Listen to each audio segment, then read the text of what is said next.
Welcome to our channel. Today we how to update BigCommerce inventory feeds with shopping feeds, beginner guide step by step clearly.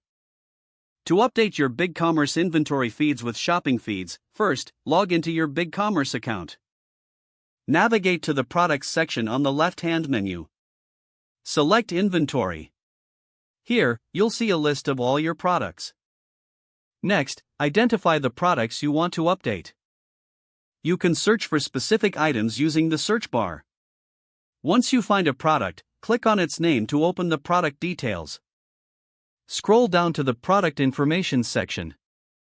Locate the SKU or item number associated with your product.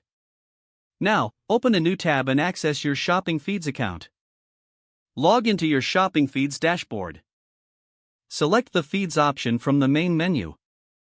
Here, you will see your existing feeds listed. Choose the feed you want to update with your BigCommerce inventory. Click on the Edit button next to your chosen feed. In the feed settings, look for the option to update inventory levels. Make sure the feed is set to pull data from your BigCommerce store. If needed, set your frequency for how often the feed should update. Return to your BigCommerce tab. Ensure all inventory levels are accurate in your store. Once confirmed, go back to your shopping feeds account. Click on the preview button to check what your feed will look like after updates. Review the preview carefully to ensure all information is correct.